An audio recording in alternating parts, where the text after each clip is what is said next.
lost.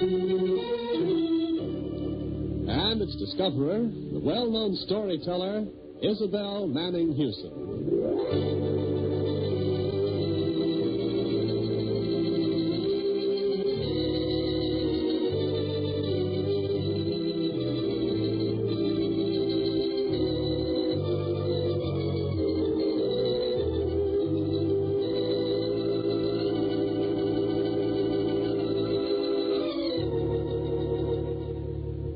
Discovering the land of the lost was the most exciting thing that ever happened to my brother Billy and me. You've all heard me tell about that wondrous kingdom at the bottom of the sea, where all lost things find their way, where fishes talk, and where the world is bathed in a shimmering green light. It was Red Lantern who took us there. Red Lantern, the wisest fish in the ocean. But we made other friends, too, among the deep-sea denizens. One of them was Kid Squid, the big, prize-fighting octopus. He didn't like Earth people at first. But when we got to know each other, he was sorry he'd been our enemy. Well, one day, down in the land of the lost, Red Lantern stopped in front of a building on the Great Wet Way. Well, Tadpoles, afraid you'll have to twiddle your fins here for a little while. I've got to dig up some statistics in the Hall of Wrecks and Records. Well, that's all right, Red Lantern. Oh, hi there, Isabel and Billy. Hey, look, it's Kid Squid the octopus. Why, yes. But who's that sad-looking fish he has with him? Drenched as I know, unless it's young Mike Pike. Mike Pike? Ambitious youngster, but he has a terrible inferiority complex because he's not a big shot. Greetings, folks. Oh, hello, Mr. Squid. Mike, I want you should meet these Earth friends of mine, Isabel and Billy. How do you do? Glad to know you, Mike. Well, that's more than most people are. Oh, I'm sure that's not so. Yes, it is. I guess you don't know how unpopular I am. They call me Lonesome Mike. I'm just a one-eyed pike. No one ever takes a swim with me. Every little fish thinks I'm a most peculiar dish. Here I am, without a soul for company. So while my teardrops fall, I get the well-known stall. No one gives me any sympathy. Just because I'm Pike, I'm lonesome, lonesome Mike. Oh, barnacles, Mike, stop being sorry for yourself. You got me for company, ain't you? Yeah, but... And I'm going to watch you demonstrate your new invention like you asked, ain't I? Invention, eh? Yeah. I wondered what that contraption was that you're carrying. It's a pair of detachable wings, Red Lantern. Oh? Golly, you mean Mike's going to try to fly on those wings? Sure. We're on our way to test them out at the flying field, right? Come with us. Oh, boy. Sorry, I'm on the hook today, kid. Official business. That's good. Oh, swell. And then we better trickle along. Yeah, okay, come on. Come on, Red Lantern. Happy landing, small fry. Hot ziggity, where is the flying field, Mike? Oh, where do you think? Up on the surface. Huh? Where the surf is. Yeah, right overhead. Put up your arms, kids. It's time to rise. Billy, doesn't Mr. Squid look funny with all 8 of his feelers pointing straight up? Come on, kids.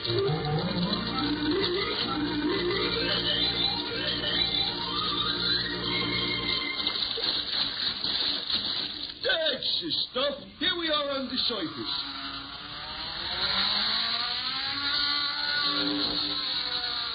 Jiminy Christmas. I'll say this is a waviation field. Just look at those flying fish all soaring overhead. And almost touching the waves when they dip down. Right. Listen, they're signaling to each other. Commando Widget to Flight Squadron. Cut your motors and come in for a landing. Squadron leaders and commanders. Will do. Oh, baby, is that neat? They're circling the field in formation. And singing as they fly.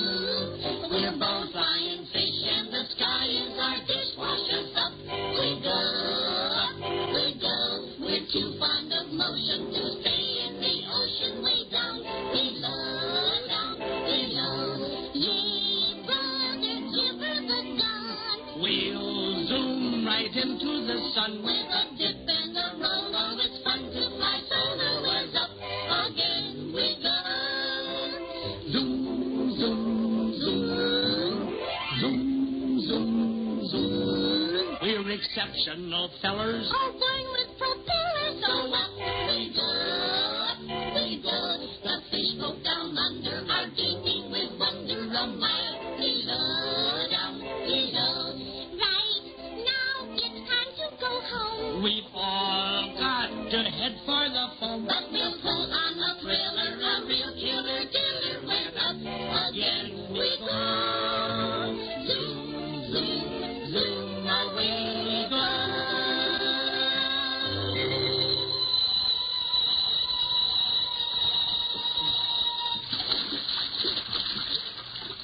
Boy, what a landing. Look, Billy, here come three of the flying fish with Fin Commander with us. Oh, morning, squid old kid. Likewise, Commander. Well, here's the guy who wants to fly. An Earth boy, eh? Oh, not me, sir. Mike Pike here. Hey? Not that fellow. That wall-eyed Pike wants to be a aviator. Give him a chance, you guys. Oh, sure. Take him over to the sprayway, boys, and show him how to warm up. Yes, sir. Golly, I hope he ain't riding for a fall. I'm getting kind of nervous. Oh, keep your feelers on, kid. He can't get hurt. Probably won't be able to get off the water. But he's got his wings on. He's starting. My golly, he's going to take off from that big wave that's coming along. Where's my megaphone? Hey, you! Don't try that wave! Wait for the net!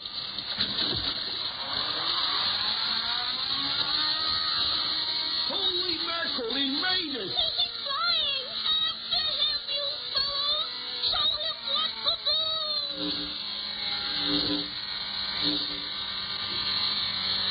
Gosh, look at him climb. He's going too high! Bring him back! Bring him back! They can't catch up. Mike's going too fast.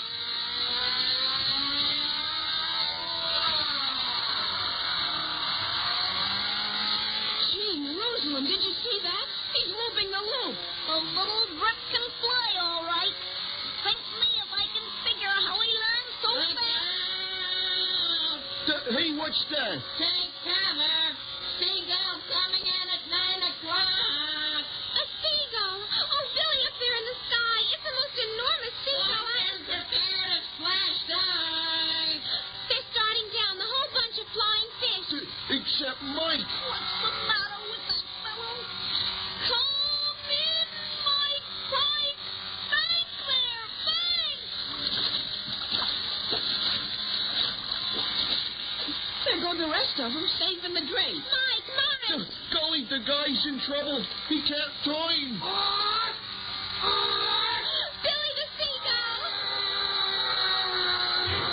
It's got him. Snatched him right up in its claws. And it's carrying him away. Oh, Mr. Squid, Commander, we can save him. Do something. We can't, Mr. Isabel. Golly, it's the finish. Goodbye, Mike. You mean no use hoping, buddy. They'll serve him up on Bird Rock for supper. Oh, no. Bird Rock. What's that? You know, the waterfowl colony, way out to sea. Golly. Is it terribly far from here? Quite a swim, pal. You're not thinking of chasing after that gull, are you? Why not? We've got to rescue poor Mike. We've got to. If you and the other aviators will just... Billy. No fish in his right mind would risk going near that flock of feathered pirates. Not even a flying fish. But Billy and I aren't fish. Yeah, and this octopalooka can take care of himself. Whoopee, you mean you'll come with us, kid? What do you think I am? The jellyfish? Just show me where this Bird Rock is at. I help Mike get into this mess, and I'll get him out if I have to tie my 8 arms into bow knots. Come on.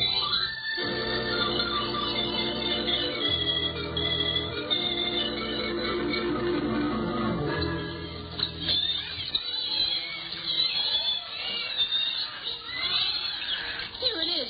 Here's Bird Rock. Sticking up like a big green fortress out of the water. Listen to that cackling. Eek, eek.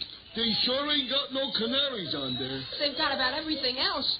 The whole far end of the rock is alive with birds. Hundreds of them. Say, let's mosey over to the near end and wriggle up quiet-like so we can see what's going on. Okay. All right, Mr. Squid. Look, gulls and terns and pelicans and gannets. Hey, it sounds like they're having a family squabble. I tell you, there won't be enough for everybody. He's not big enough to go around. Then let us have him. It's the train's turn. Oh, Billy, they're talking about Mike. We haven't tried to help me. Please, you birds, please. Won't you listen to me a minute? Hey, kid, that's Mike's voice. He's alive. Yeah. Oh, I see him. He's down in that little pool in the rock. Mike! Mike! Breaking the children away. Back their eyes out. Hold on, you squawking goats. You touch these earth people and you'll hear from King Findall. Down, brothers. Down. That's Kid Squid, the octopus. Now what? He's got no business here. Help! Save me, Mr. Squid. The fins up, Mike. Oh, no, you don't, octopus. Listen, you birds. You can't get away with this. Mike Pike is the denizen of the land of the lost. Then why didn't he stay there? Got to go. Caught him fair and square. In the air. Wait, Mr. Cormorant. What's that? Couldn't we make an exception just this once? My friends and I have a warm feeling for the land of the lost. Billy, haven't we seen that bird before somewhere? The fat one. Sure looks familiar. And so do those two with him. Don't you recognize us, Isabel and Billy? I'm the puffin. Yes, and I'm the dodo bird. I'm the sandpiper. Golly Moses. You're the birds we met on the Lost Island a couple of years ago. That's right.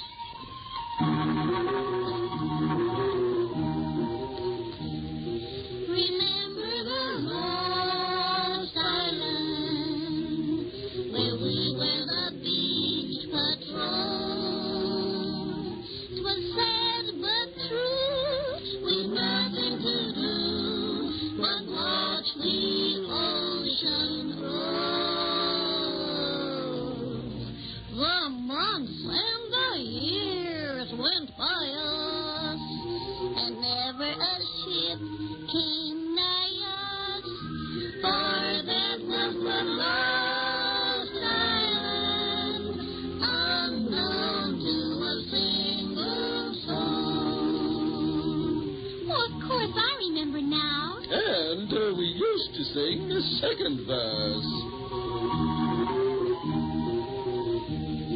This is the Lost Island, and at night beneath the moon, The puffin puff. The dodo dozes. you hear the laugh of the loon.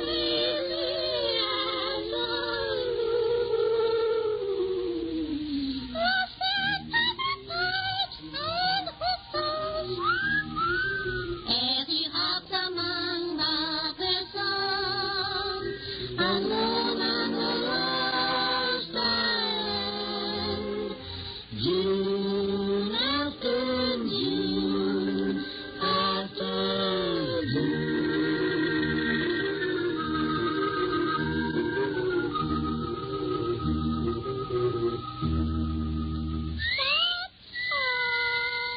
Gee, that's beautiful. But it has nothing to do with the tea. Yes, it has, Mr. Cormorant. These earth folk rescued a dear friend of ours from the Lost Island. That's right.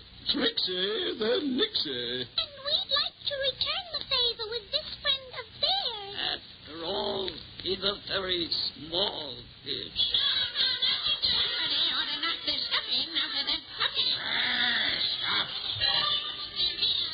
What is the meaning of this disgraceful clamor? Quiet, you birds, quiet. It's old spread eagle. Billy, look. A huge old bird with a hooked beak. And he's winging a sling. See, he's a man-o'-war bird and a whopper. Sorry about the noise,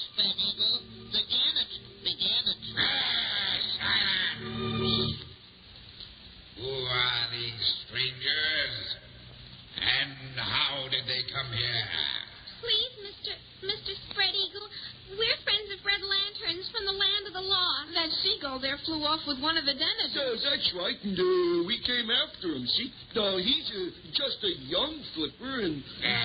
Gaskell, have you forgotten that fish hunting is forbidden in the waters of the land of the lost? But that Pike wasn't in the water, sir. He was flying in the air. Flying? Is that true, octopus? Yeah, but you see... Then you have no right to demand his release. But A fish out of water is fair game for roving seabirds by maritime law. Oh, but Mr. Spready... I rule the roost on this rock, just as my forefathers did before me. Unless the majority of my subjects wish to surrender their rightful prey, he remains their property. All those in favor of keeping him, answer aye. Contrary? No.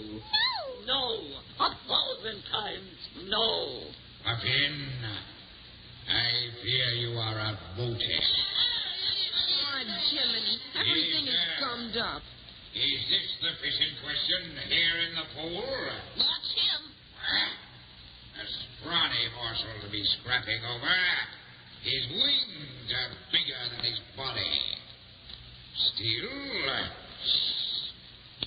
he may do for an appetizer. Please, sir. Please, Mr. Spread Eagle, let me go. All right.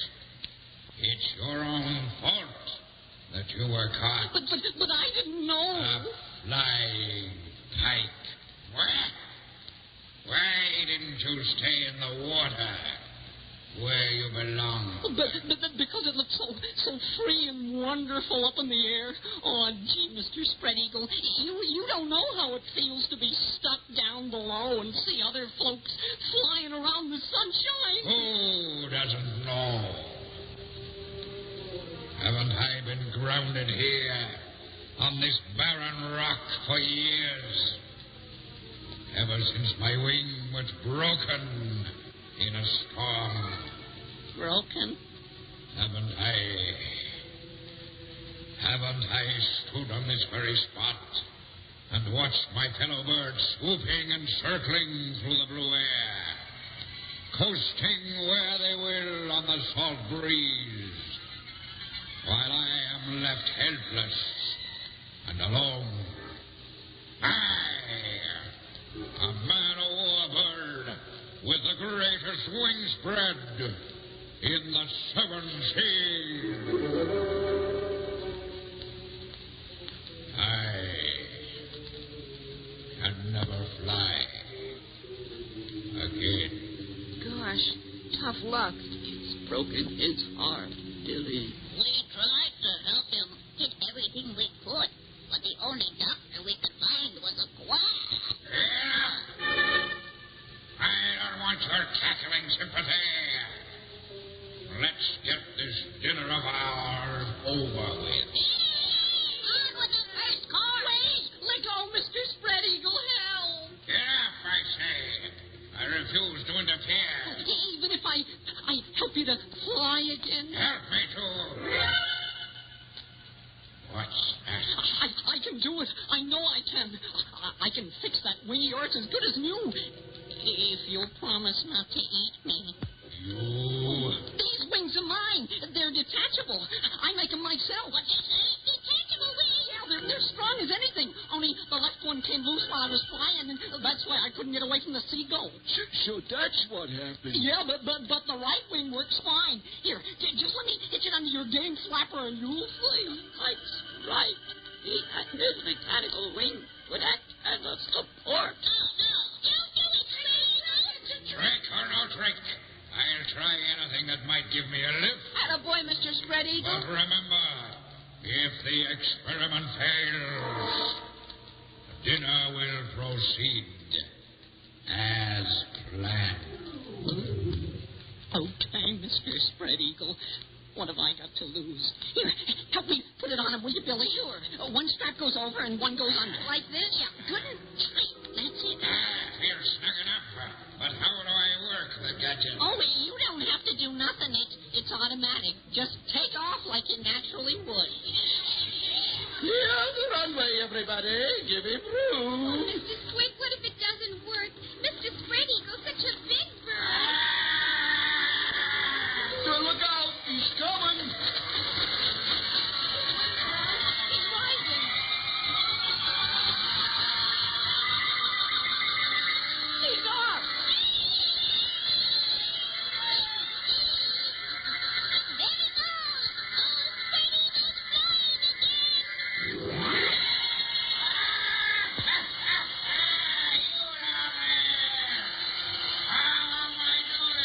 Better than ever, Spread Eagle.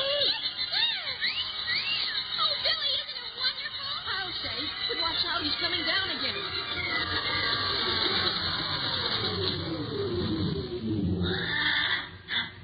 How was it, Spread Eagle? By the beak of the bird. That's living. Pikefish, you've earned your freedom. Thanks, Mr. Spread Eagle. Oh, Mike, we're so happy for you. You sure thought yourself out of a tight squeeze. Yeah, and brother, wait till the denizens at home hear about this. You'll be a big shot now. Mike, the flying Pike. Oh, I don't care about being a big shot anymore, and I'm through with flying. I just want to go home where it's safe. But before you return to the land of the lost, accept our most feathery thanks. Fellow wing inhabitants, I hereby move that this high point on Bird Rock, from which I took off, be named in Mike's honor as Pike's Peak. Come on, Puffin. Start up the farewell song. For off a lonesome Mike is more than just a pike. His name will linger in our memory. He saved the day and made us get away. A real celebrity. He's not so lonesome. A real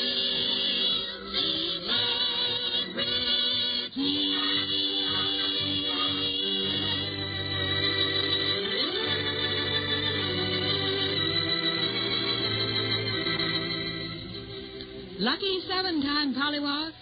We have Lucky 7-time each week on this program, and I want all you newcomers to listen carefully to hear how you can be a winner. If you've lost something, no matter what it is, why you want it back. Of course, we can't return the actual treasures, but we will send the nearest possible duplicate of whatever you've lost to the pollywogs. That means any of you listeners who, in the opinion of our judges, write the most unusual letters. And here's a tip. Before you hear the names of this week's winners, grab a pencil right quick so you can write down the address I'll give you later of where to send those letters and how to get your Land of the Lost book. Now, the winners. First prize winner is Linda LaValle, who will receive a beautiful blue and gold fountain pen and pencil. Linda is secretary of a Land of the Lost Club in Willimantic, Massachusetts. Second, duplicate awards of sturdy pocket knives go to Donald LaRue of Ogdensburg, New York, and Paul Smith of Akron, Ohio. Third, Ruth Henninger of Salt Lake City, Utah, wins a sterling silver bracelet with a magic red lantern charm. Joanne Chiz of Jersey City, New Jersey, who has written many times, says she will always believe in our motto, never say lost. Joanne wins a beautiful white and gold rosary. To Georgiana Warner of Philadelphia, Pennsylvania, goes a smart silver beret. And to Richard Howard of San Francisco, California, a handsome wallet of Morocco leather. Fourth, the fine letter of Scout Marjorie Eloise Vance of Akron, Ohio, wins for her a Girl Scout whistle. And Joanne Lloyd of New York City, who listened to the crowd of friends and neighbors last week, receives a duplicate copy of a treasured lost book. Fifth, Barrett L. Gilchrist of Quincy, Massachusetts, gets a fine baseball. To Mary Lou Chicknosky of Wilkes-Barre, Pennsylvania, goes a set of beautiful cutouts with costumes for spring, summer, fall and winter. Mary Lou is leader of a Land of the Lost club called the Swings. Sixth, 12-year-old Buddy Newman of Swampscott, Massachusetts, wins a Monopoly set. Billy Illing of Pine Bluff, Arkansas, gets a toy bus, and a lovely ring set with a beautiful blue stone is on the way to Alice Evans of Yelmenden, New Hampshire. Seventh, Mary Ellen Cunningham of Forest Hills, Long Island, wins a ring, too. Mary Ellen's ring is a sterling silver carved band to replace the only piece of jewelry she ever had and lost. And here's the grand prize winner of all, the pollywog who sent in the most interesting letter of all those received. It came from Betsy Fusco, leader of a Land of the Lost club in the Bronx, New York. Betsy will soon be the happy owner of a lovely necklace of pearls. Congratulations, all you winners, and to the rest of you, remember our motto, never say lost. And remember how many thousands of you begged me to write a Land of the Lost book with pictures of the fish folk you love? Well, I wrote that book, and you pollywogs ordered so many copies that the first edition, a bestseller, which was sold out, was the biggest edition of any children's book published in 1945. But another edition came off the press yesterday. So all of you who didn't get books can get them now for yourselves or to give for Christmas presents. And this is good news. You can now order as many copies as you like. So get busy and make up your Land of the Lost Christmas list. This is a present the whole family can enjoy. Of course, you can buy Land of the Lost books at bookstores all over the country. But the only way you can get a Red Lantern badge with your book is by ordering it through this program. That's because the badge is a present to you from Isabel Manning Hewson. To get your book and badge, send $2 in cash, check, or money order to the Land of the Lost in care of the Mutual Broadcasting System, Box 222, Times Square Station, New York 18. I'll repeat the address. Send your orders and $2 for Land of the Lost books, along with your letters about treasures you've lost, to the Land of the Lost in care of the Mutual Broadcasting System, Box 222, Times Square Station, New York 18. And be with us this time next week when Old Mother Mitten brings alarming news from the home of lost gloves. Isabel and Billy get their fingers in the pie as usual, and Red Lantern comes to grips with a gauntlet. Join us next week, same time, same station, when Isabel Manning Hewson takes you again to the Land of the Lost.